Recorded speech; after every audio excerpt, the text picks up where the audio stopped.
Je vous propose une musique entre classique et jazz, et pour ça, nous accueillons maintenant l'ensemble avant, Hymne au soleil.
En fait, l'histoire de votre venue à la boîte à musique, c'est tout à fait par hasard, dans un petit bar, dans le centre de Paris. J'ai entendu le disque et j'ai tout de suite reconnu une œuvre finalement assez peu connue de Fauré, oui, qui est vrai. Une mélodie qui s'appelle Signe sur l'eau, issu de Mirage. Voilà.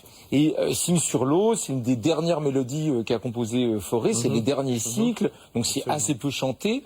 Les chanteurs ont un peu du mal parce que la voix est plutôt un petit peu comme du chant grégorien, donc c'est une musique tranquille, immobile.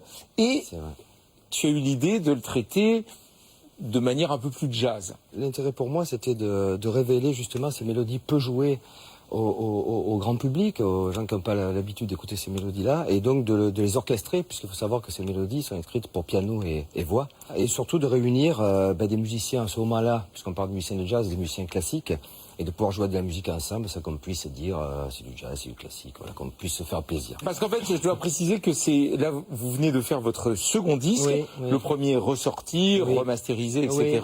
Et il avait fait beaucoup de bruit, c'était il y a 9 ans, il avait obtenu 3 victoires du jazz, et il n'y avait pas ce que nous venons d'entendre dans le premier disque. Non. Il y avait d'autres pièces, toutes inspirées de la musique française. Absolument, oui, notamment de Gabriel Fauré, de Maurice Ravel et de Lily Boulanger. Alors, Fauré, pour moi, c'était un peu l'étonnement, c'est que dans les 3 grands compositeurs français de cette époque, Fauré, Debussy, Ravel, bien, Ravel, on sait, aimait beaucoup le jazz, Debussy, c'est un peu l'enfant terrible, mais alors, Fauré, un peu plus ancien, dont on a une image un peu plus bourgeoise, on s'attend moins à ce qu'il soit adopté par des musiciens de jazz. Or, pas du tout. Beaucoup de musiciens de jazz, apparemment, adorent Fauré. Oui, beaucoup de musiciens de jazz viennent de là, bien sûr. En discutant avec des musiciens illustres, mes prédécesseurs, mes maîtres, je voulais parler qu'une chose, c'était du jazz. Et eux, le jazz, il avait créé le jazz, donc ils n'en parlaient pas. Ils me parlaient de Fauré, de Debussy, de Francis Poulenc.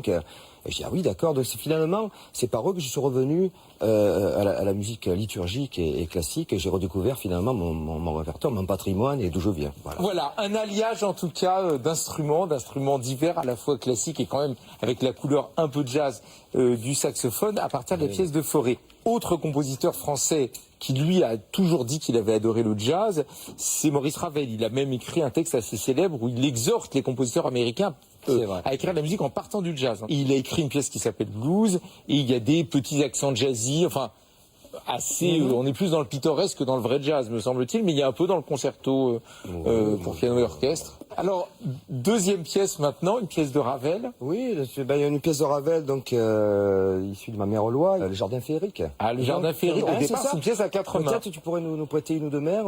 Et vous faites les deux autres? Ouais, on va voir. Ou j'en fais une et vous en faites 3. Comme tu veux.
merci beaucoup.